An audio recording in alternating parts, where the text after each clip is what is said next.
제목으로 우리 함께 말씀의 은혜를 나누고자 합니다. 사무엘하 우리 22장은요, 우리 다윗 생애의 마지막 찬양 황혼의 고백으로 볼 수 있습니다. 한마디로 유언과 같은 노래, 우리 황혼의 고백인데요.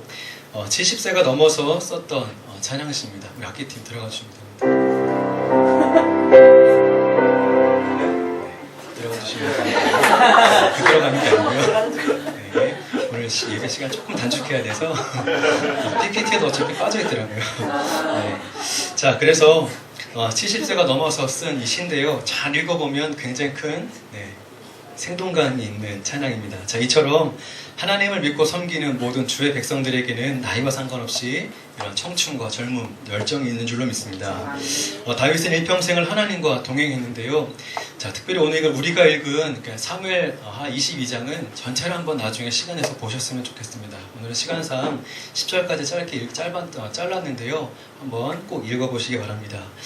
읽어보시면 어디랑 비슷하냐면 시편 18편의 말씀과 거의 같습니다. 90% 이상 같은데요. 자, 성도들에게 가장 좋아하는 시편이 무엇이냐라고 말할 때 손꼽히는 장이 바로 시편 18편과 그리고 23편인데요. 자, 왜 그러냐면 다윗 산 삶 전체의 그 믿음을 아마 농축해 놓은 그런 고백이 아닌가, 그래서 많은 성도들이 좋아하지 않나 생각이 듭니다.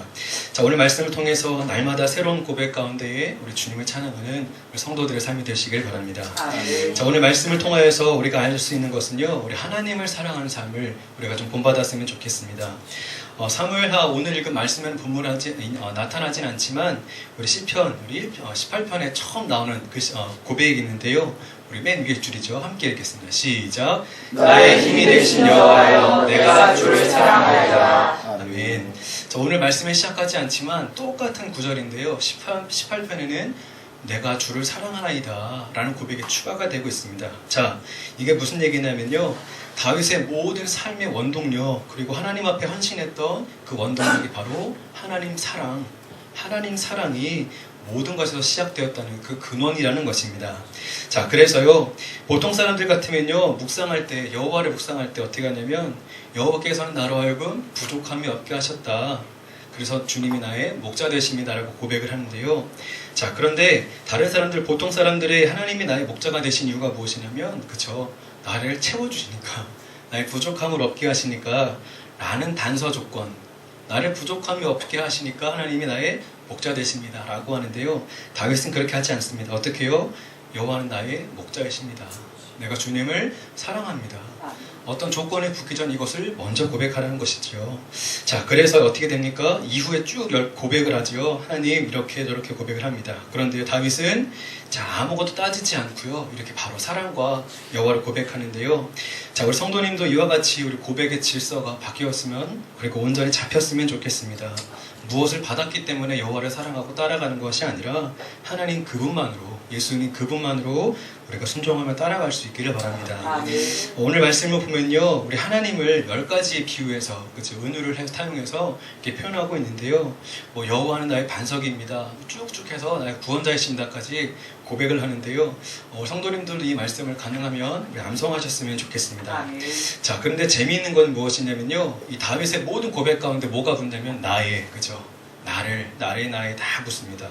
이것은 무슨 얘기냐면요, 하나님이 내가 어떤 하나님을 들어서 배워서 아는 하나님이 아니라 내가 체험해서 아는, 내가 그런 하나님을 알고 있다라는 것이죠. 예를 들어서 어떤 핸드폰을 말하면 이거 내 핸드폰, 내 차, 내 아들, 딸, 내 집, 이러는 것처럼 나와 직접적인 상관이 있는 것이기 때문에, 나와 직접적인 관련이 있는 분이기 때문에 나의 하나님은 이런 분이십니다 라고 고백했다는 것입니다. 자, 이 세상 모든 사람들이 사랑을 하면서 살아가지요. 아마 사랑을 안 해보신 분들이 없을 겁니다. 자, 그런데 사랑의 대상이 참 중요합니다. 왜냐하면 사랑의 대상을 잘 선택하지 않으면 불행을 당할 수 있고, 심지어 파괴와 또 파멸을 당할 수 있기 때문에 그런데요.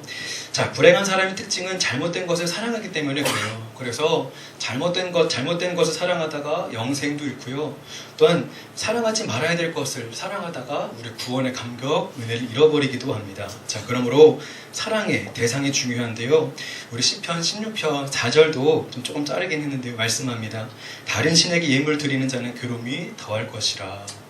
하나님 사랑하지 않고 다른 것을 사랑하면 어떻게 됩니까? 괴로움이 더할 것이라 성경은 말씀하고 있습니다. 성도 여러분, 다시 한번 얘기합니다. 사랑의 대상이 중요합니다. 그러나 올바른 사랑의 대상을 사랑하기 시작하면 엄청난 능력을 발휘하기 시작하는데요. 세계 2차 대전에 때 있었던 이야기라고 합니다. 독일군 포로들이 시베리아에 끌려가서 많은 죽임을 당했는데요. 패전병들이니까 그랬겠죠. 자, 그런데 이런 상황도 죽지 않고 살아남았던 사람들이 있는데요. 이 사람들의 특징이 뭐냐면 사랑하는 사람의 가족 사진이나 사랑하는 사람의 사진을 가지고 있었던 사람이라고 합니다. 그래서 그 사진을 보면서 나를 사랑하는 사람이 있다, 나를 기대하려고 있는 사람이 존재하고 있다. 그러니까 내가 지금 죽을 밖에 없지만 내가 죽지 않고 살아 돌아오는 기다리는 사람이 있다. 그리고 반드시 좋은 날이 올 것이다 라는 희망을 놓지 않고 그날을 버텼다는 것이죠. 자, 사랑의 끈이 있으면 사람 쉽게 죽지 않습니다. 또 이런 얘기도 있죠. 진짜 사랑하면 병도 이긴다 그러죠. 병도 낫는다 그러죠. 자, 그렇습니다. 이 사랑이 우리를 살려가는 것입니다. 자, 다윗이 그렇게 위대한 인생을 살았던 이유가 무엇입니까? 다시 한번 강조하지만 하나님을 사랑하는 마음, 그 마음이 있었기 때문인 줄로 믿습니다.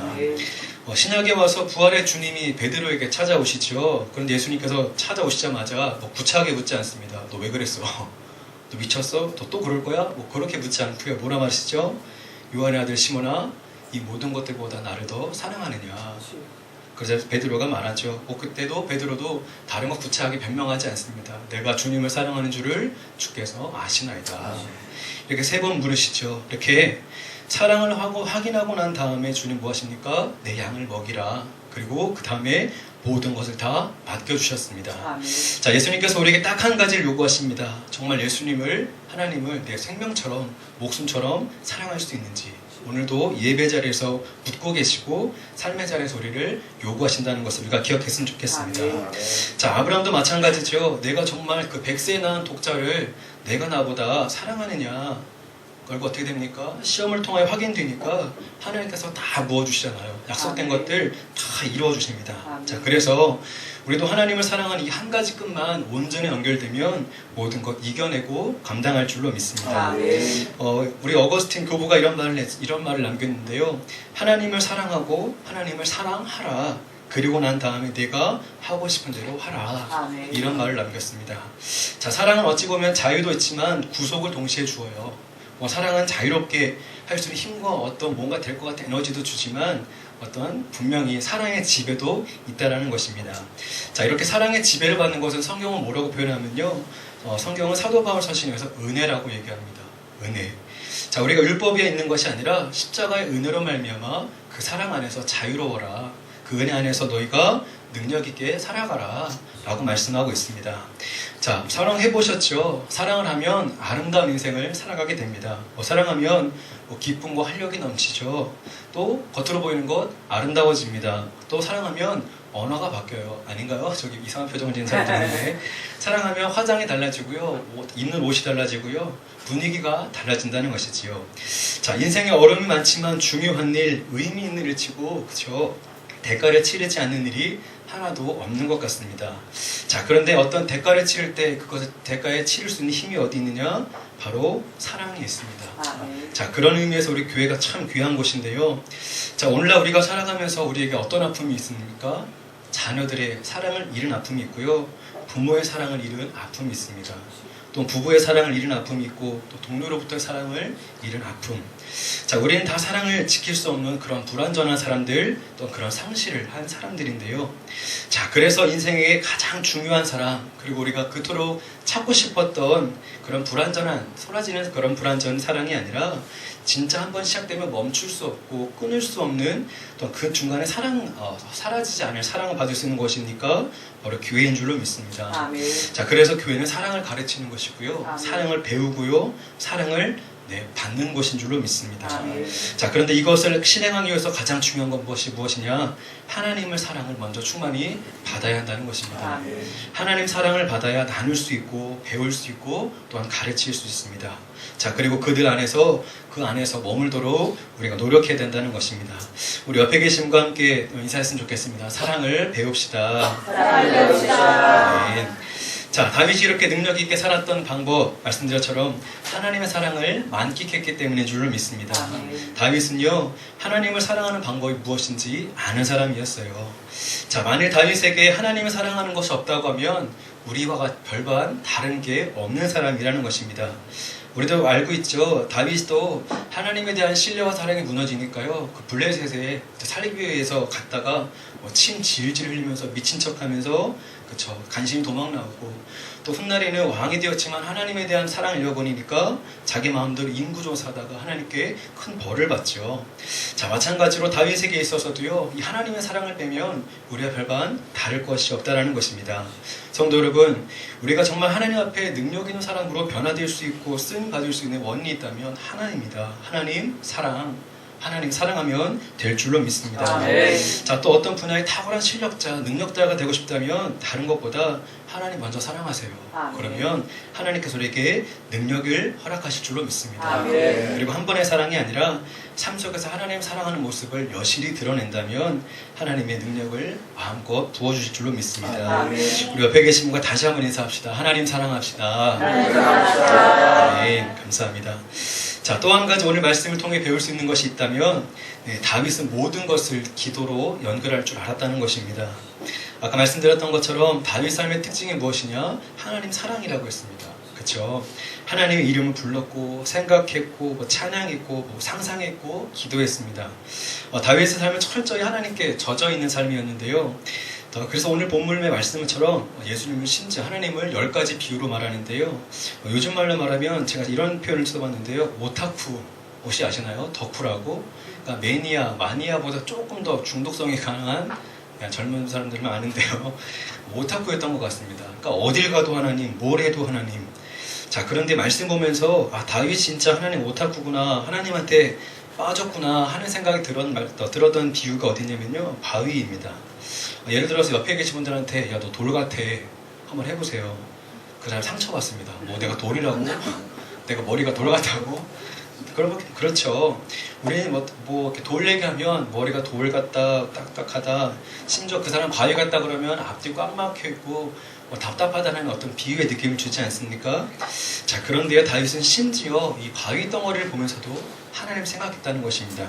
왜냐하면요, 사실 바위라는 것은 어떻게 보면 그런 다윗의 경험에서 나온 것 같습니다.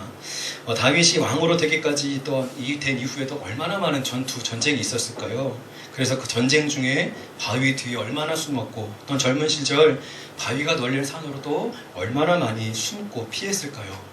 자, 그래서 다윗에게 이 바위는 각별했던 것입니다. 자, 예수님도 이런 비유를 많이 사용하셨죠. 하늘에 나는 새를 봐라. 굶지도 않고 먹이시지 않니? 하물며 너희를 굶기시겠니? 또 들에 있는 백합화를 봐라. 일삼도 하지 않은데 어떻게 저렇게 귀하냐, 아름답냐? 하물며 하나님께서 너를 헐벗게 만드시겠니? 자, 이게 무슨 얘기입니까? 세상 만물을 보면서 하나님을 생각하라는 것입니다. 하나님 만물을 보면서 하나님을 유추하고 하나님과 호흡하라는 것입니다.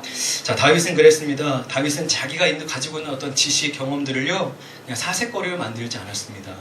세상의 아름다움을 찬양하지 않았고요, 모든 아름다움과 지식을 다 기도로 연결시킬 줄 아는 사람이었습니다. 자, 이 땅을 살아가면서 우리도 경험이 있지요. 지식이 있고요, 또 여러 가지 체험이 있습니다. 그런데 이 모든 것들이 기도로 연결되어야 될 줄로 믿습니다. 만약에 기도로 연결되지 않으면 다 썩어버린다는 것이죠. 자, 우리 자녀들 공부 굉장히 열심히 합니다. 우리 애들 보면 뭐 토요일도 학원 갔다 오고 주일도 학원 갔다 오고 엄청난데요. 자, 하지만 공부의 시작과 목적이, 그렇죠, 기도로 연결되지 않으면 그 열심이 하나님을 떠나는 열심이 됩니다. 그 뭐죠? 결국 썩어가는 인생이 된다는 것이죠. 자, 우리가 또 돈을 벌기 위해 분주하게 일하지만 하지만 모든 과정이 기도로 연결되지 않으면 하나님과 무관한 의미 없는 인생, 썩어버리는 인생이 된다는 것입니다. 자, 오늘 다시 한번 마음을 정하셨으면 좋겠습니다. 다윗의 위대성이 어디 있습니까? 자기가 보고 느낀 모든 것을 기도로 연결시켰습니다. 경험을 연결시켰고 하나님의 언약을 기도와 연결시켰습니다. 자, 우리에게도 귀한 것들이 있죠. 우리가 본 것이 있고 들은 것이 있고 우리 손에 주신 것이 있습니다. 그렇다면 우리가 하나님과 기도로 연결되기를 바랍니다. 자, 하나님께서 우리 여러분들에게 지위를 또 역할을 맡기셨죠. 어떤 직장에서의 자리, 어떤 사회적인 위치를 많이 맡기셨는데요. 자, 이 지위도 역시 기도로 연결되지 않으면 그 자리를 잃어버리게 됩니다. 옛날에 예수님 당시 헤롯 왕이 있었죠. 분봉왕이었지만 높은 자리에 있어서 이스라엘 전역을 통치할 수 있었습니다. 그런데 그 지위가 교만하고 하나님 뜻대로 살지 않으니까 어떻게 됩니까? 결국 썩습니다. 벌레에게 먹히는 인생이 되죠. 자, 반대로 에스더는요, 왕후였습니다. 대단히 높았어요. 그런데 어떻게 됩니까? 이스라엘 민족을 살릴 수 있는 기회가 왔을 때, 자, 이때를 위함이 아니냐 하면서 기도하잖아요. 죽으면 죽으리다 하고 기도와 연결시킵니다. 그러자 자신뿐만 아니라 이스라엘 민족 전체가 구원받지 않습니까? 자, 성도 여러분, 하나님께서 우리에게 주신 것이 많이 있습니다. 지위도 주셨고요, 지식도 주셨고, 또 앞으로 말씀을 통해 주신 약속들이 있습니다. 앞으로 더 주실 줄로 믿습니다. 자, 그런데 이 모든 것들이 기도로 연결되어야 된다는 거 우리가 반드시 기억하기 원합니다. 그렇게 될 때에 더 큰 힘과 능력, 열매를 맺게 될 줄로 믿습니다. 자, 특별히 이 자리에 함께하는 빛의 성도 가운데 내가 뭔가 좀 더 많이 받았다라고 하는 것을 느끼는 분들이 계실지 모르겠습니다. 이런 분들은요, 더 기도와 말씀, 순종에 힘쓰기를 바랍니다. 또 내 아픔에, 내 삶에 아픈 부분이 있고, 또 점점 골마가는 부분이 보인다면 기도하세요. 기도로 살려낼 수 있다는 것입니다. 자, 우리 마지막으로 한 가지만 더 함께 살펴봅니다. 오늘 말씀에서 우리 다윗에게 배울 수 있는 것이 있다면 우리 빨간색 글씨 함께 읽겠습니다. 시작. 세상 속에 뛰어드는 믿음의 사랑. 아멘. 자, 바로 세상 속에 뛰어드는 신앙입니다. 자, 다윗은 하나님을 사랑했지만 그냥 주님만 그냥 가까이 있다고, 늘 주님만 있겠다고 해서 세상으로부터 물러나 어떤 수동적인 삶을 살지 않았습니다. 자, 다윗 그렇게 많은 교제가 있었지만 여기가 좋사오니 하지 않고요. 어떻게 합니까? 하나님과의 교제, 은혜 충만 있고 난 다음에 바로 그걸 동력 삼아 세상으로 뛰어나가지요. 그래서 다윗의 역대기를 쭉 보면 어떻게 되냐면 이 두 모습밖에 없습니다. 하나님께 은혜 받고 충만해서 나가 싸우고, 또한 소갈대 소진되면 하나님께 와서 은혜 받고 또 나가 승리하고. 자, 우리가 이 모습이 있어야 될 줄로 믿습니다. 자, 그래서 진정한 영성이라고 하는 것은 세상과 멀어지는 것이 아니라 하나님을 동력으로 얻었다면 우리가 세상에 뛰어드는 것, 이것이 진정한 영성임을 믿습니다. 자, 시편 18편 29절 말씀이 있습니다. 우리 다 같이 읽습니다. 시작. 내가 주를 의뢰하고 적군을 향해 달리며 내 하나님을 의지하고 강을 뛰어나나이다. 아멘. 자, 이것이 우리 그리스도인의 본래 모습인 줄로 믿습니다. 예수님 당시에도 세 가지 제약 조건이 있었다고 하는데요. 그 가지로 로마 권력에 제한이 있었고요, 또 헬라의 문화에 제약 조건이 있었고, 세 번째, 그토록 타락한 우리 인간의 본성에 죄가 있었다고 합니다. 자, 여러분, 예수님이 이 땅에 오실 당시에, 예수님께서 활동하신 그 당시에 기독교의 전성기, 황금기가 될 만한 조건이 있었을까요? 또 예수님 부활하신 이후에도, 부활 승천하신 이후에도 기독교 황금기가 있을 만한 조건이 있었습니까? 아닙니다. 여전히 핍박이 있었고 음란함이 있었고 죄가 가득한 상황이었습니다. 심지어 하나님의 아들 예수 그리스도가 오셨는데요, 예수님 십자가에 달려 로마 병정에 의해 우리 죄 때문에 돌아가셨습니다. 자, 하지만 그 초창기 네로 황제가 그 권력을 잡았을 때에 많은 그리스도인들은 그 핍박을 당하면서도 심지어 사자굴에 던져지면서까지 주님 붙잡지 않았습니까? 자, 우리가 알 수 있는 것이 무엇이냐? 하나님의 성령이 임하시면 하나님의 백성은 사자굴을 향해서도 뛸 수 있다라는 것입니다. 자, 우리 지금 상황을 한번 좀 살펴보았으면 좋겠습니다. 우리도 좀 돌아보면 불신, 음란, 폭력 엄청나죠. 심지어 개인적으로 컴퓨터만 켜도요, 저한테도 하루에 도박 메일이 5개, 6개씩 옵니다. 물론 스팸으로 해놔서 스팸에 버려지긴 하지만 보면요, 근데 또 주일은 쉬는지 주일날은 안 옵니다. 보면 오빠 열어봐, 하루 찬스, 100만원 바로 입금, 이런 게 와가요. 그럼 저 진짜 될까? 합니다. 자, 우리 그리스도인들이 이런 세대에 살아갑니다. 조금만 방심하면 그냥 넘어져요. 자, 그런데 우리 넘어질 수 없죠. 우리는 쓰러질 수 없습니다. 하나님 우리의 힘과 능력 되시기 때문이지요. 우리 옆에 계신 분 한 번 더 인사했으면 좋겠습니다. 우리 승리합시다. 제 아내가 음악 공부를 했기 때문에 집에서 음악에 대한 이런저런 얘기를 하는데요. 사실 성악이라고 하는 분야가 외국 음악이라서, 그렇죠, 유학이 굉장히 중요합니다. 한국에서 배울 수 있는 것 없는 게 더 많죠. 기술이라든가 시대적인 흐름 많이 배울 수 있죠. 자, 그런데 국악은 한국 음악, 여기가 발생지니까 여기서 배울 수 있기 때문에 참 좋다. 라고 뭐 얘기도 잠깐 했었는데요. 자, 그러다가 음악의 탄생 배경을 얘기하게 되었습니다. 음악이 사실 시작된 배경은 그 신에 대한 어떤 그 제사죠. 제사, 경배에서 출발하는데요. 그러니 국악이라는 것도 사실 파고 들어가다 보면 그저 비신, 그 토템 신앙에서 하나님 아닌 것으로 출발한다는 것입니다. 자, 그래서 지금 제 아내가 성악을 하는 것이 참 감사하다고 하는데, 왜냐하면 성악, 서양 음악은 어떻게 시작하죠? 하나님을 찬양하는 것에서부터 시작되었기 때문에 그렇죠.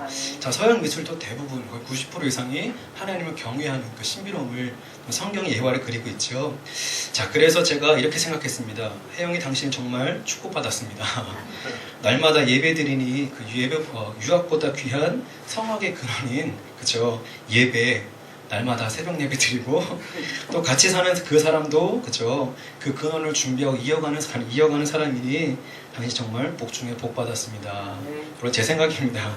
자, 그리고 늘 하는 말이 있는데요. 기회가 되면 되는 대로 많은 음악가들을 만나고 협연도 많이 하라고, 성악에 접목될 수 있는 부분이라면 어디든지 가라고. 그래서 제가 얘기합니다. 오페라 가라고. 오페라 그 치열한 속에서 하나님의 능력 좀 찬양했으면 좋겠다고 얘기합니다. 자, 성도 여러분, 교회에서만 노래할 수 없고요. 세상에 나가서 노래해야죠. 우리 교회에서만 쓰임 받지 말고요. 내가 할 수 있는 거 가지고 세상에 나가서 움직였으면 좋겠습니다. 이것이 우리 그리스도의 본질이고 우리 빛의 교회가 부흥하고 성장하는 원인이 되기를 바랍니다.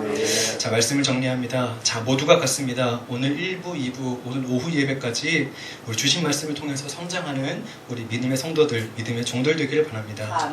자, 그러기 위해서 우리가 해야 될 일이 무엇입니까? 오늘 말씀 정리한다면 첫 번째, 하나님을 사랑하는 사람이 되라는 것입니다. 다른 거 사랑하지 말고요. 하나님 사랑하면 위대한 삶이 될 줄로 믿습니다. 두 번째, 그렇게 다윗이 많은 것을 가지고 있었음에도 불구하고 썩지 않은 이유가 무엇입니까? 기도와 연결되니까 썩지 않더라는 것입니다. 성도 여러분, 하나님께서 앞으로 많은 것 주실 것입니다. 그런데요, 모든 주신 것, 은사와 능력들이 기도로 연결되어야 더 큰 열매와 능력될 줄로 믿습니다. 마지막으로 세상에 뛰어들어가 변화시키는 도구가 되어야 될 줄로 믿습니다.